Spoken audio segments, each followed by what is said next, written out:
Can't believe it's almost the end of term already.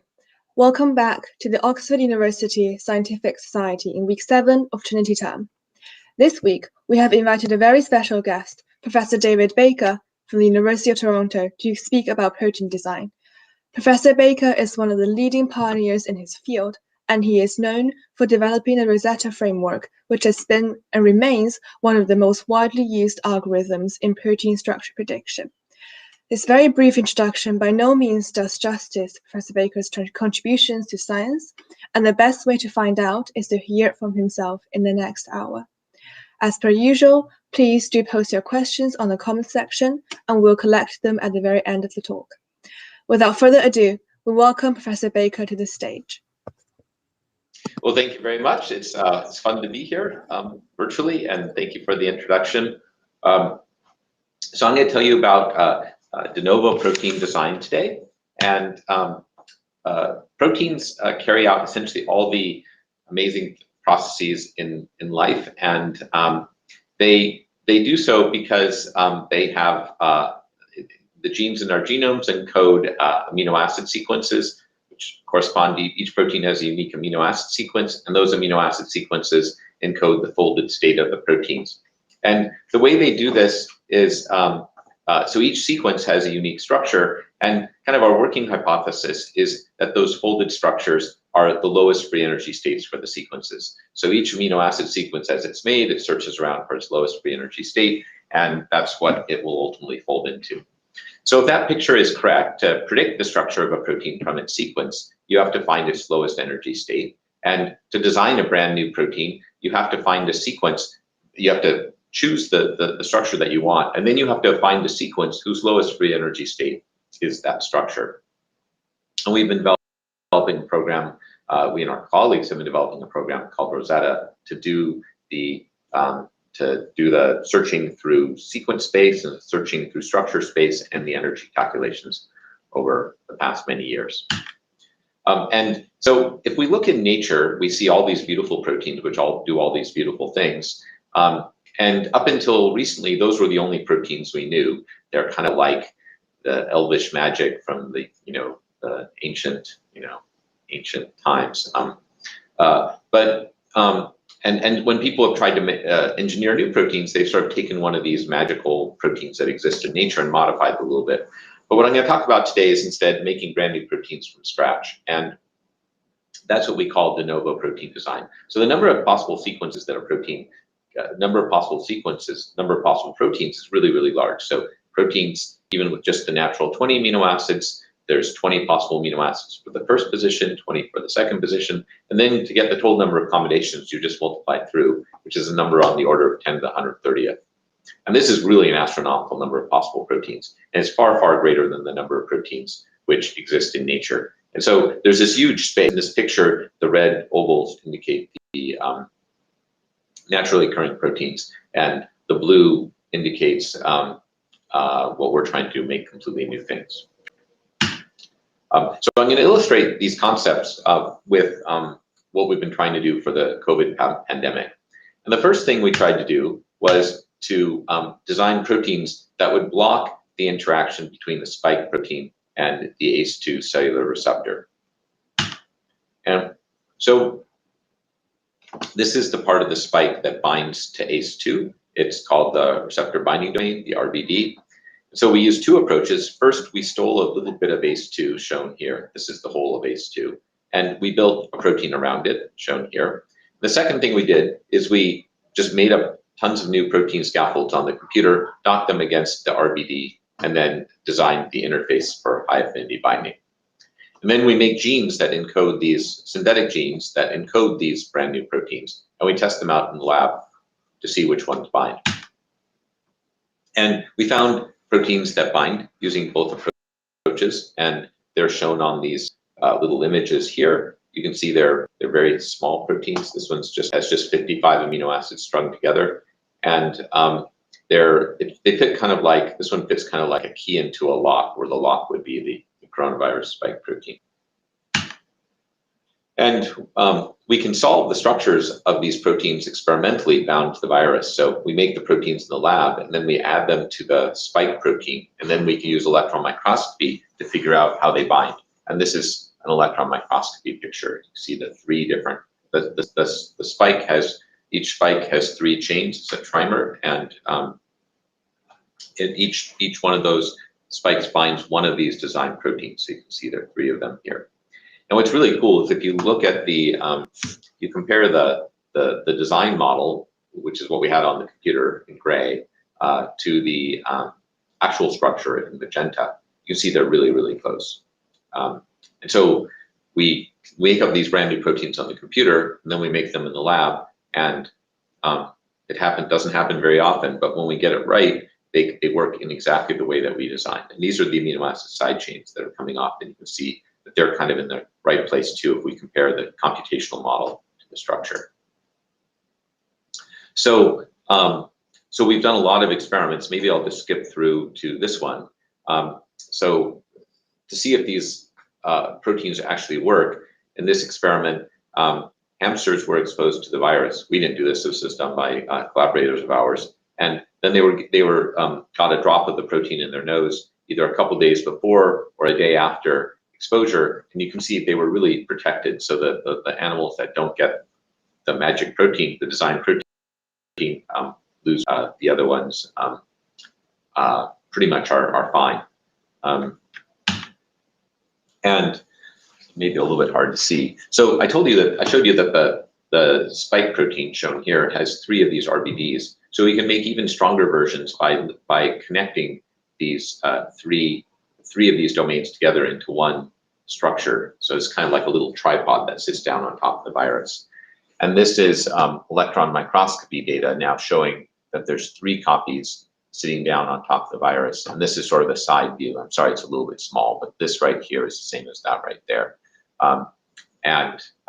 So these compounds that now bind 3 RBDs at the same time bind really, really potently. And what's exciting is they pretty much block all the escape variants that have been identified so far. So this is sort of looking at how well cells are protected. And we've done similar experiments looking at how well animals are protected. So there's little designed proteins that engage multivalently with the spike and block all the escape variants that have been seen so far. Moreover, they can be made at very high levels in bacteria. They're much simpler than the sorts of proteins people have been developing so far as coronavirus therapeutics, which are antibodies. And so for the biochemists in the audience, this is just an SDS gel on heat-treated E. coli making the protein. And so there's this big band there is the design protein. So these are advancing to clinical trials, and we're excited about that. Just as a nasal spray you would take to protect, if you were, say, immunocompromised, so the vaccine didn't elicit a strong response, or you were going to go into a particular dangerous area. And so in addition, so this is kind of out of our hands now. It's going through the drug development pipeline, but what we're trying to do is now improve this whole procedure so we can very, very rapidly go from, say, an emergence of a new threat to being able to make binders that would block it. So we can take these same techniques we used to design proteins that bind to the coronavirus and instead use them to bind to proteins on the surface of our cells. And so these are some of the major receptors we have on our cells that transmit information from the outside to the inside. So there are things like the epidermal growth factor receptor, the fibroblast growth factor receptor, TGF-beta, again, for biochemists in the audience. And we can use the same techniques to design small proteins which engage with all of these different, specifically bind to these different targets. And this is what they look like. This is sort of the pictures of all the different keys. And each one just binds to its own target. So this one is actually binding H3 is the H3 subtype of the influenza virus. And it's just binding to those two. These are 2 different strains of the virus. This is the one I just showed you that binds to coronavirus. And so we can design these new proteins on the computer to be very specific. And I won't go into this in detail, just to say that what we're now doing is trying to make new types of signaling compounds and hormones by holding these domains together, scaffolding them in different ways, kind of like I described for the coronavirus, but now to bring cell surface receptors together in different arrangements, which we have evidence for can change the type of signals that are generated. So this could give rise to new types of therapeutics, for example. So the second thing I wanted to illustrate is the use of protein design to create diagnostics. And so here, so far what I described, we're designing these little rock-like proteins that are, these rigid keys, but we can also design proteins that undergo conformational changes. So here we have, it's basically a molecular device. It has an off state, in which state it's off, and then an on state, and in the on state it emits light, and this is kind of schematically represented here. And so the transition from the off state to the on state is driven by the presence of a target that binds to a binding module that's locked in the closed state. In this case, that binding module is that coronavirus binding protein I told you about a little while ago. And this is what the experimental data look like. So this is the off state of the molecular device. And then when the coronavirus protein is added, we get this rapid increase in signal as the sensor opens up. And we can use this to monitor responses to vaccination. So if we add, so this is the off state, we add in the viral protein and we get an increase in signal. And then I'm on the upper left, I don't know if you can see the mouse. And then when antibodies are added in, we get a decrease in signal because they pull the RBD off the sensor. And so the amount of, what we find is that the amount of signal decrease correlates with the extent of immune response following vaccination.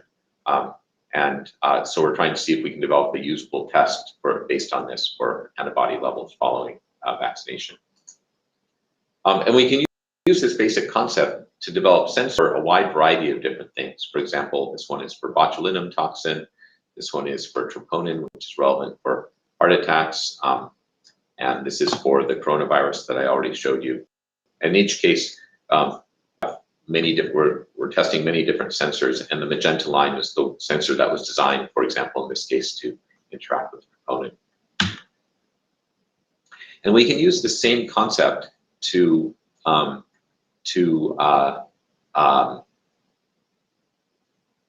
do logic on the surface of cells. So here, there's a general problem in cancer therapy in that it's very hard to distinguish cancer cells from normal cells because they often don't differ by normal cells from very much. So here we've developed a system for doing, like I said, this is simple AND logic. So this is a similar two-component device which is closed, where this is a closed state, which in this case opens if this key is brought close to it, and that only happens if cells that have both bind the cage and bind the key. And those cells that bind both, the key opens up the cage, and it displays, and it releases or exposes a motif, which can then be recognized by an effector. And what I'm going to show you here is results with this using CAR T cells, which are cells that go in and kill cancer cells. So here we have, it's a little bit more complicated system. We have the cage and the key. And so both of those markers are present, as is shown here. The CAR T cells get activated. That's what's being measured here, and the target cells get killed. But if there's a third component which binds the key more strongly, then the system doesn't open anymore and it shuts off. So that would be, this yellow one would be a healthy cell marker. So we can start designing systems that can do fairly sophisticated logic on cells and ultimately within the body. And the final example I'll give you, or illustration related to COVID, is vaccines. So we've been designing methods for designing proteins that will come together to form form self-assembling nanoparticles, in this case icosahedral particles. So icosahedra, which are basically like soccer balls, have 5-fold axes, about the pentagonal surfaces on a soccer ball, and 3-fold axes. And if we bring trimers and pentamers together and design interfaces between them, we can stabilize the formation of such structures. And when we make these proteins in bacteria and look at them under an electron microscope, this is what we see, very homogeneous populations of particles. So my colleague Neil King here at the University of Washington took the receptor binding that I told you about and fused it to the outside of one of these particles. And this is what this looks like here. And in the electron micrographs, you can see the particle, and then you see these bumpy things sticking out, which are the RBDs. And what he finds is that, or he and his collaborators find, is that these particles elicit really, really strong responses to the coronavirus. They're much stronger protection than the current round of vaccines. And so these clinical trials on these actually started about 6 weeks ago, and it looks like they're actually headed for phase 3 trials now. And so we're very excited about them being able to help with the pandemic. They have the advantage they don't have to be kept cold. These are very, very stable, so they could get to places in developing countries where the mRNA vaccines have a hard time getting. So that's sort of illustration of protein design in the context of COVID. And I want to tell you a few other things that we've been doing sort of beyond COVID. So I already described the nanoparticles to you. And I told you they were made out of proteins that had internal symmetry, like pentamers and trimers. And in what I described already, we basically made nanoparticles, and then we fused things to them. But we realized that what we could do is actually make nanoparticles out of proteins which themselves already had a function. And in particular, we could use antibodies. And so antibodies are shown. This is an example here with the antibodies shown in yellow. So here what we've done is designed a green protein, a pentamer, which holds antibody molecules sort of perfectly on the edges of an icosahedral structure. So there'd be 30 antibodies in one of these nanoparticles. And this is what the whole thing looks like. And we've made nanoparticles that made designs. This is a tetramer that stabilized an octahedral nanoparticle, and you can see these other ones here. And so we can take the same antibody and develop it and turn it into these different types of nanoparticles. And what we find is that if the antibody itself had a little bit of biological activity, for example, this is a cancer cell killing antibody. Once we formulate it into these nanoparticles, it's very much more potent, which is exciting because, as I said earlier, antibodies are used in a lot of different therapeutics, and now you can basically take any antibody without modifying it by adding the right one of these proteins, or you can form different types of very homogeneous particles, which and then explore the biological function of those. Outside of the biological realm, we can design assemblies that could be useful for other purposes. For example, for light harvesting. So this is a designed octahedron where what we've done, we built it out of a dimer that binds chlorophyll. So this design now has many chlorophyll molecules arranged around the central cavity. You can see here. So now we're going to put acceptors in here so we can do essentially light harvesting with a completely synthetic system. And we can also, so I've sort of described self-assembling proteins in that form these closed particles. We can also form open systems. And so here's a design of 2 different proteins, a green protein and a magenta protein, that are designed to come together to form a hexagonal lattice, shown here. And this is sort of the symmetry where how we're arraying these elements out. And when we take the 2 proteins and mix them together, we form these really extensive hexagonal lattices. This is an electron micrograph shown here, which are again very similar to the computational model. So this is basically like protein chainmail. We can also, one of the things that proteins do in nature, which is really fascinating, it's like in bone or in tooth or in seashells, they cause inorganic minerals to come out of solution and essentially mineralized. And so we've been very interested in this process. And so we've been designing proteins which can bind to inorganic crystal lattices. So for example, here's a designed protein that binds to the mica lattice. And it's very long, so we can basically design it. So what we've done is design it so that the interacting groups from the protein match with chemical groups, potassium ions on the surface, and so we get binding in this very oriented fashion shown here. And then we can take these proteins, and these are very ideal proteins, so we can sort of, they're made out of a repeat of a certain of one unit that just repeats over and over and over again. And we can truncate them down to make them shorter and shorter and shorter. And we can also design interfaces between them that direct formation of these hexagonal lattices. And you can see these here forming on mica. And so you can see we have sort of from large wells to small, progressively smaller ones. And another area that I wanted to briefly tell you about is we can design proteins that insert into membranes and form channels. And I think what I'm going to do is focus on the most exciting of these, which is very recent. So we've been able to, this was published already, we've been able to design proteins that form ion channels in membranes that are made out of alpha helices. But something that's really exciting recently, I'll show you this. This is a very recent result of just the other day. So it's always fun to show more recent stuff. So this is a beta sheet that's made out of 10 strands here, and it's stabilized in a very interesting way for those who know about proteins. It's stabilized by this extensive network of hydrogen bonds inside the barrel. And then there are interactions like this between tyrosines and aspartates. And the really cool thing about this is it's the outer part of it is hydrophobic. And so when we make this protein, it will assemble into membranes. And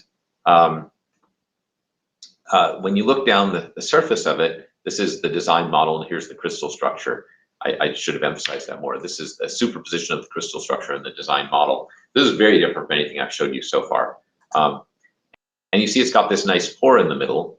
And what we can do now is, since we've linked these proteins, we can keep adding on more and more beta strands to make bigger and bigger pores.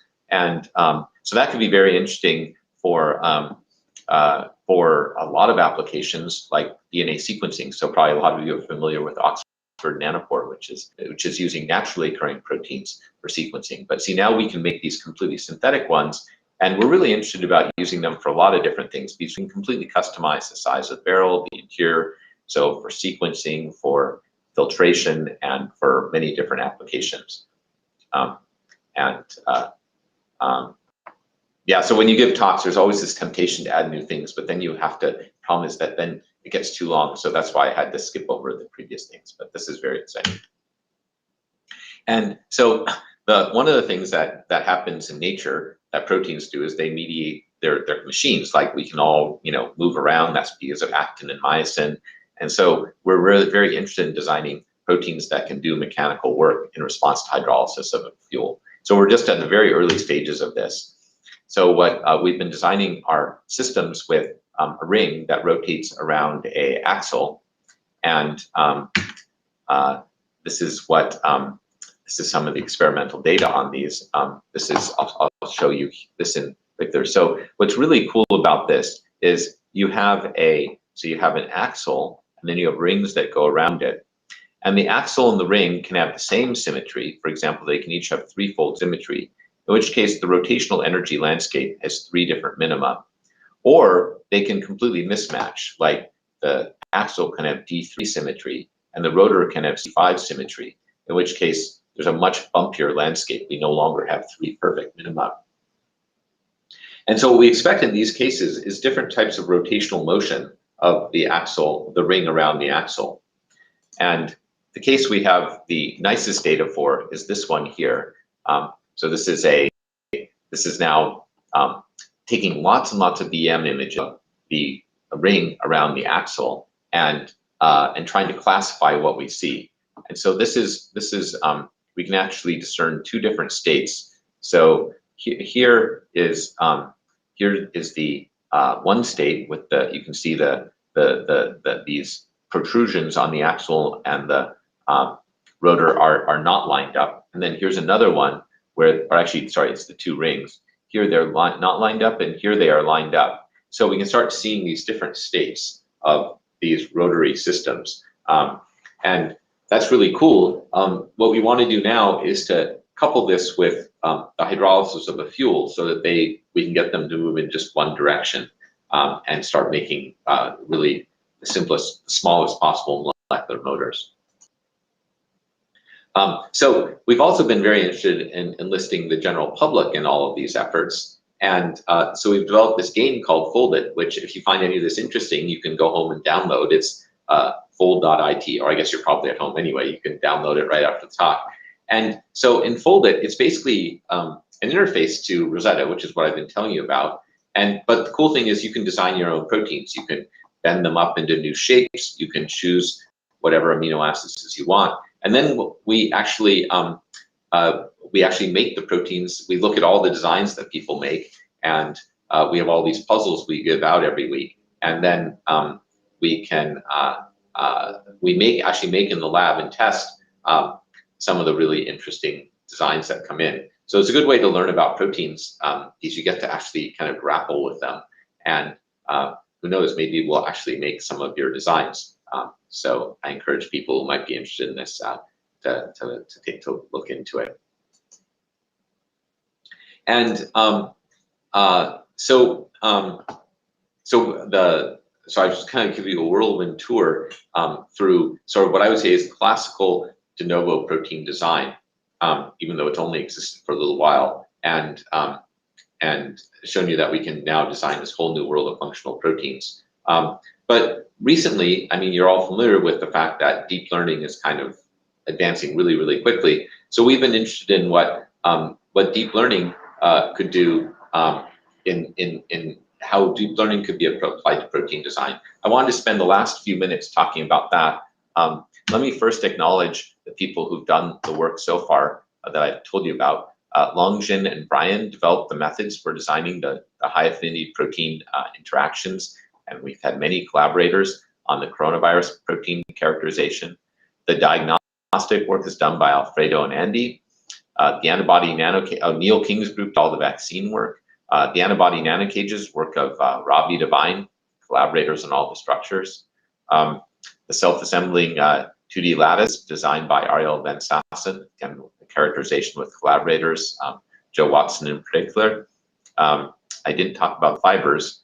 The membrane proteins, I really talked about work of Anastasia Vorbieva and Samuel Lemma. These are the proteins with the pores.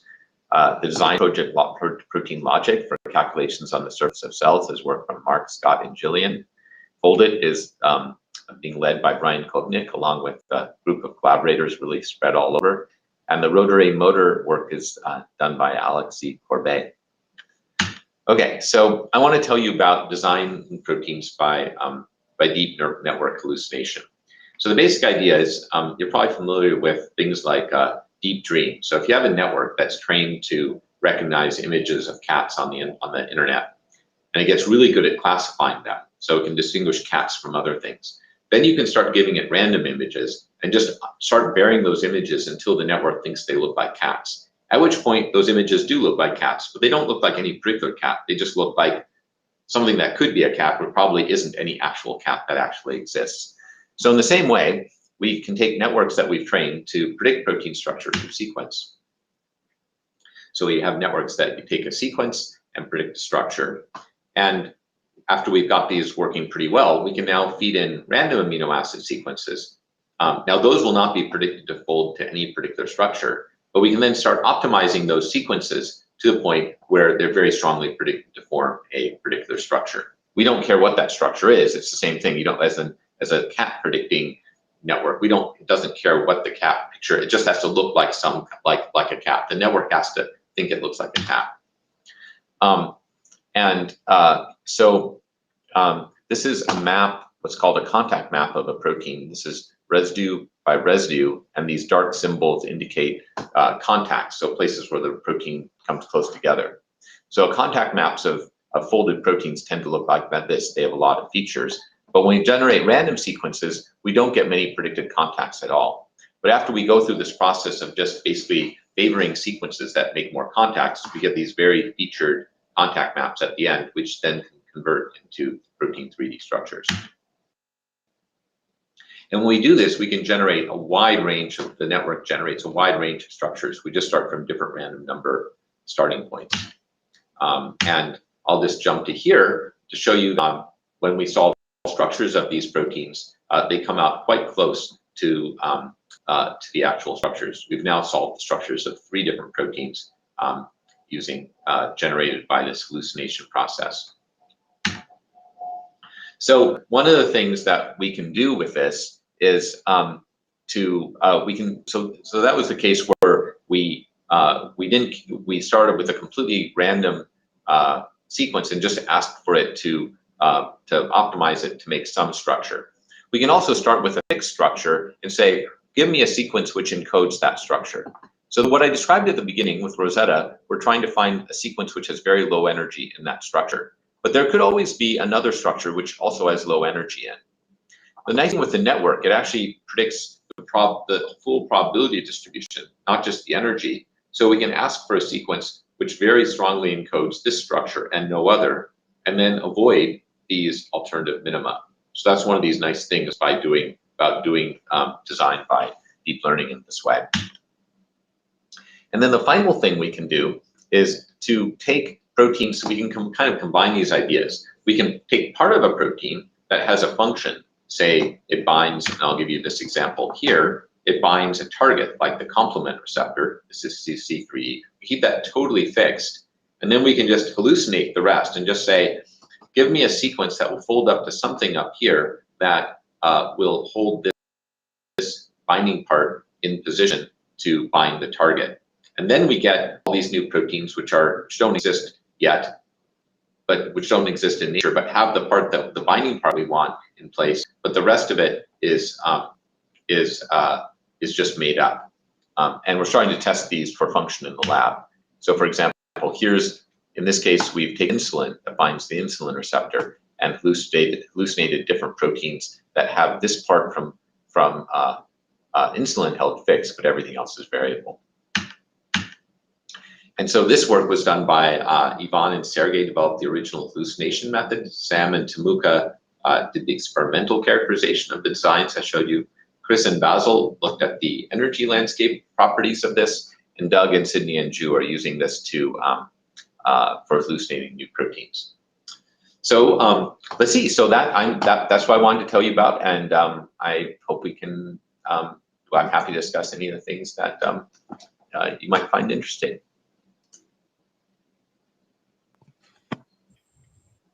All right, if we can switch back, there we go. Can we bring Carlos to the discussion panel as well? Before that, I should apologize for a mistake in the introduction. Professor Baker is joining us from University of Washington in Seattle. And with that out of the way, let's get on with the Q&A session. We have many questions accumulated. It's been a fascinating talk. Great. All right, well, Carlos is gone. Well, that's no good.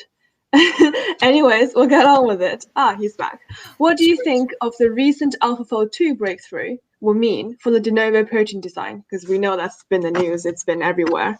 Oh yeah, it's having right. No, it's already having a big effect. So okay. We're taking the ideas that AlphaFold 2 presented, and we've already been able to improve the protein design over what so it's having a big effect. And I think it was a big breakthrough, and it's very exciting. So this whole field is really an exciting time because it's a little hard to convey, but on the one hand, de novo protein design is really new, and we're just seeing the first therapeutics getting made sort of with de novo design, and other things are becoming possible. At the same time, deep learning methods are coming online, and there are advances like the one that DeepMind made. So everything's coming together, and it's super exciting right now. I know that Carlos is a DPhil student in protein folding, so he probably has a more professional opinion on this than I do. Well, look. I just wanted to ask, actually, so do you find any problems with the fact that the signed proteins do not have a evolutionary well, background that you can use to predict structure. Yeah, right. So you would think that, I mean, this was one of our surprises when we first started doing deep learning based structure prediction, is actually that we could predict structures of design proteins really, really well, even though there was no evolutionary information. And then it turned out that when we started designing proteins using deep learning, they look very similar to the ones that we were designing using Rosetta. And I think one of the basic things is that when you do protein design, they're kind of like idealized versions of naturally occurring structures. Naturally occurring protein structures have all these really weird things about them. But when we design proteins, we make them really simple, and there's all this random evolutionary drift during evolution, and that gets cut out. And so for that reason, we can actually predict structures pretty accurately of designed proteins using deep learning methods. In fact, we do that now before we use our in-house deep learning structure prediction methods to evaluate design sequences to see that they actually hold the predicted structures before we make genes encoding them. That's fantastic. Thank you.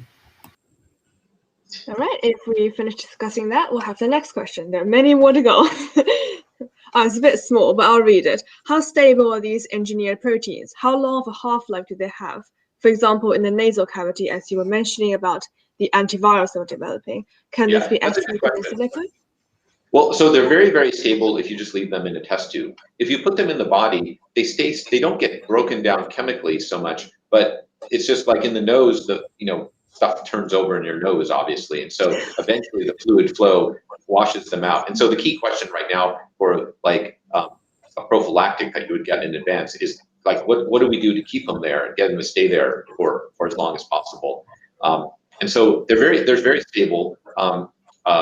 If you just inject them into your bloodstream, they will get filtered out in your kidneys because your kidneys basically filter out small stuff. So the problem isn't so much their resistance to chemical breakdown, but just that they get flushed out quickly. But that can be good too, because there's some drugs you don't want to linger around in your body for a long time. Is there a risk of them accumulating in the kidneys? You just pee them out, so probably not. So probably not. So they're small enough to just pass through the tubules and everything else. That's right. So the interesting thing is actually an interesting target would be kidney disease, though, and so we're starting to think about cases that because, but yeah, they get eliminated really quickly.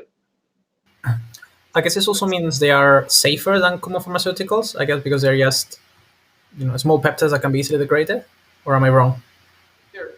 Well, every clinical trials are now going on for like a number of proteins we've designed, including a cancer therapeutic, and so far there have been no safety issues seen, but of course you never know. I think that they obviously will get, if they do stay in your body, they will eventually get degraded to amino acids. So they're safer than a chemical in that sense. Compared to an antibody drug, the half-life thing is a mixed bag, right? So one of the advantages of antibodies is you can take a shot and they stay in you for 3 months. But if something goes wrong, that's a bad thing. So, it all depends on what exactly the application is. We think one of the sweet spots for small proteins is for cases where you want like just one and done, like for gene delivery, for imaging where you don't want the protein to stay along, or for local administration, like into the nose, where we have a designed protein for, we have designed proteins for celiac disease and for Crohn's disease, where you just eat the protein essentially. Oh, wow. There's much more intricacy to this, and I'm sure much more work can be done on it to optimize the structures for whatever purposes they'll be used for. I think we've just had a question from the audience, so perhaps we can get that one out of the way. Lorenzo, Addington, don't mind pulling that up. Great talk. Always good to get compliments on the talk. When you optimize protein structures using deep learning algorithms, do you observe common motifs or consensus sequence in your optimized products? Yeah, that's a really interesting question. Well, the proteins that come out, it's very much like the cat hallucination thing. Like what comes out, the cats have ears, they have mouths, they look like cats. In the same way, the things that we generate by this hallucination approach, they look like proteins. They don't have strong sequence identity to naturally occurring proteins, but they look like perfectly reasonable proteins, except again, they don't have a lot of the irregularities that naturally occurring proteins typically have, like long loops and things. Okay, fair enough. I think that's well addressed. We'll have the next question then. Very interesting research. When are you expecting results of the clinical trials for the antiviral? And if that's convincing, when do you think the earliest data will be to be used in the real world? Yeah, that's a good question. So we're hoping that the clinical trial will start in 3 or 4 months. I actually have a call later today to discuss the timing of that. One of the issues has been sort of the economics of the way our drug development industry works. Like the first world is not terribly interested in new coronavirus therapeutics because of the success of vaccines. So it's really more destined for developing countries, and so this work is being funded by nonprofit organizations like the Gates Foundation. So I think if the clinical trials can start as we hope in several months, then it still will be a while. Still would be 6 months before it would actually be available. So I think it's really kind of I think there's sort of like. There are a couple of reasons why I think it's important to do this still. One is we'll learn a lot about whether mini-proteins administered through the nose can contribute to respiratory disease treatment, which will be relevant for future pandemics. And also, if we don't really know, of course, what the escape profile is going to be, as more and more people get vaccinated. So if new, more dangerous escape variants come out that aren't handled by the disease, then these kind of proteins can be very effective. And then, of course, as I said, in places where vaccines just don't work, like immunocompromised people. So hopefully within 9 months. So it's still a long time. Well, in the scheme of scientific research, this is already at light speed. We'll have the next question then. What is the rate of failure when designing a protein? How many sequences do you often try before getting a hit? Yeah, that's a really good point. Good question. So it totally depends on the problem and where we are in understanding it. So for that, the reason I show you that beta barrel with the pore in it. So when we first started trying to make these proteins that would fold into these barrel-like structures that would insert into membranes, I think we went through 4 iterations of designs where we tried 20 designs each time, and nothing worked. Nothing even expressed in bacteria. We just couldn't make anything. Now that we understand how to do it, we can make. We just tried to make a series with larger pores than that, and every single one seems to have worked. So we go from 0% success to high % success as we understand the problem. So the answer to that question is really where are we in understanding it? But the answer is, well, so for things that we haven't done before, which is since we're doing science, like we're always trying to do things we haven't done before, the success rate is always low. So you only get to stop working on it when you figured out how to do it when the success rate would be high. So it's kind of frustrating in that regard. But what we're trying to do now is figure out ways of incorporating machine learning into this. So when we're testing designs at the beginning where the success rate is low, to be able to design very large numbers, get experimental data back, and then systematically improve what we're doing by ML approaches like reinforcement learning. Can I ask, what is the cost of each of these cycles? Like how long does it take for a grad student to create this? Well, so one of the things that's kind of amazing that's come together that's enabled all this is chip-based oligosynthesis. So the companies like Agilent and Twist have figured out how to do printing oligos. So they can now print 100,000 genes at a time, or long oligonucleotides that we can convert into genes. So when we're doing a design calculation, we used to only be able to design and synthesize 10 genes at a time. But now we can, for about the same cost, design and synthesize 100,000. So the cost has gone way, way, way, way down. So that means we're now getting data back on hundreds of thousands of designs at a time. So the period of time it's probably about a month per cycle to get information back on 100,000 designs. If you just want information back on a single design, you can order a single gene fragment and get results back in 4 or 5 days. That's incredible. Yeah, it's kind of great. I assume this doesn't include any sort of characterization or... Yeah, it depends on how, I mean, obviously getting a crystal structure takes more time, but if it's a simple binding measurement or enzyme assay, then that can be done very quickly. That's really impressive. I think it speaks to how much advancements in science we've seen in the past few decades. Yeah. I mean, like think about when DNA was first discovered, like we could never think to screen the whole human genome, and now we're just making this nucleotide at cost. Yeah, wow. That's absolutely right. And it's actually because of the Genome Project that a lot of these things have gotten so much easier. And the other thing that's happened is the huge increase in computer power, which everything I described requires a lot of computing. But the fact that we can, there's so much more available worldwide that it's really enabled this field. We'll hope that this trend continue to grow then. And then we'll be able to do even more amazing science in the future, right? We'll have the next question then.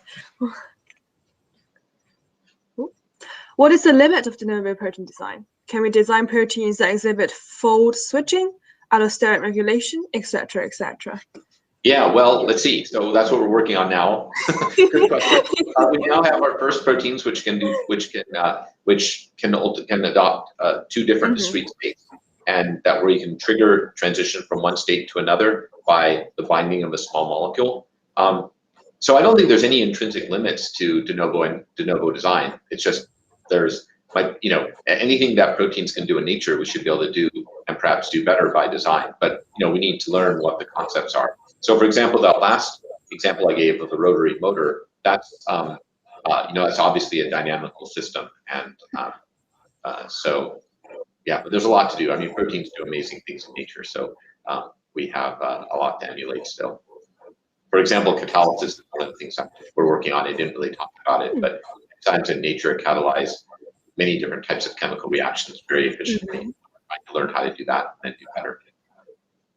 So where do you draw the limit? Like, will we be able to design proteins that do things no natural protein do? What is the big sky thinking here? I think so. I mean, natural proteins only do the things that help increase fitness during evolution, and there are other things that we might want to do now. So it doesn't increase fitness. Yes.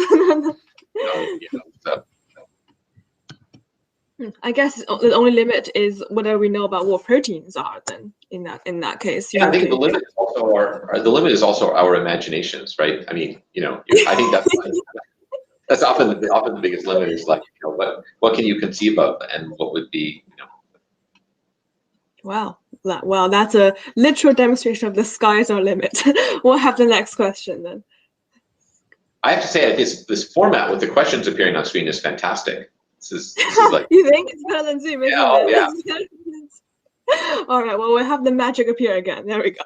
How did you manage to make the designed transmembrane proteins insert into the membrane? Yeah, that's a good question. So we've done it in a couple different ways. So for the helical transmembrane proteins, which I didn't describe, when we make them in bacteria, we can actually make them in mammalian cells with a classical, and they just sort of insert after synthesis, and then they go into the membrane and they act as very selective potassium channels.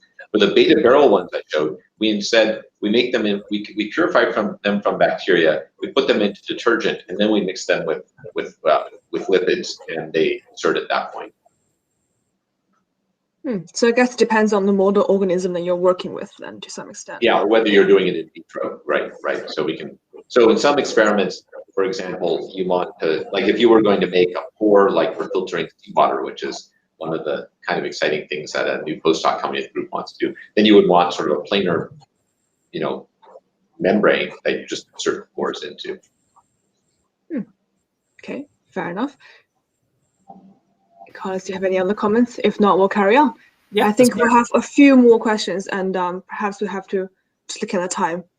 Do you think protein folding will give us an insight into protein misfolding diseases?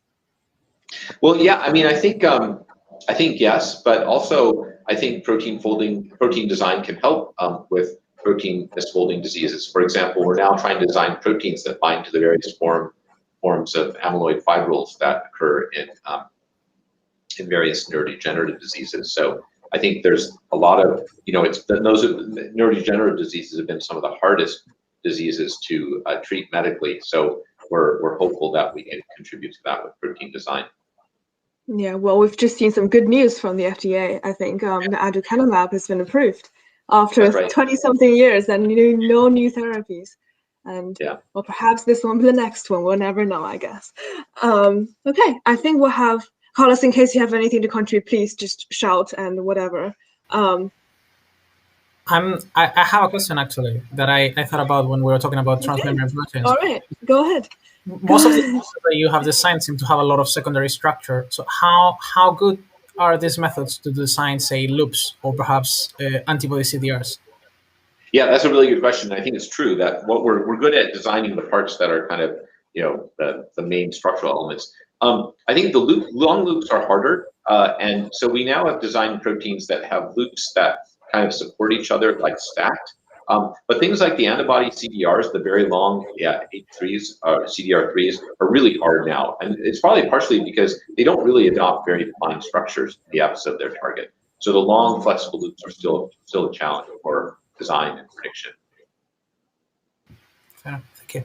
And I think we might have time for one last question. If we have one last question, that would be great. Okay. Do you think we can use the novo protein design to come up with new pharmacological agents for biomedical research? Oh yeah, I definitely think so. And so we're designing new sensors. I already described there are a couple new drugs, for example, a cancer therapeutic that are in clinical trials. So both and people, there's a lot of reuse of the thing. You know, often I don't even know about it. We publish papers, then people use things for various purposes. Yeah, I think the use of design proteins are really all over the place. These are so simple and stable. Okay, I think that is probably all the questions we have, and it's a good place to draw it to a close. It almost seems that these small proteins are elixirs and they can do whatever you make them to do in the future. Well, we'll hope the future is as bright as that. And but unfortunately today we have to let Professor Baker get on with the rest of his day. Oh God, what happened to my conclusion? I hope that's fine. Don't worry about it. Well, thank you ever so much for coming and talking to us today. We're very grateful for your time. I know you're very busy. And thank you to all our audience for coming here, and we wouldn't be here without you.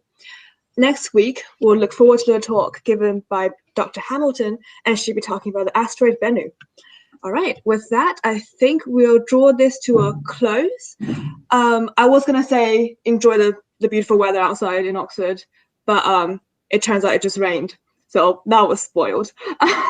Well, anyways, have a lovely evening. Thank you and goodbye.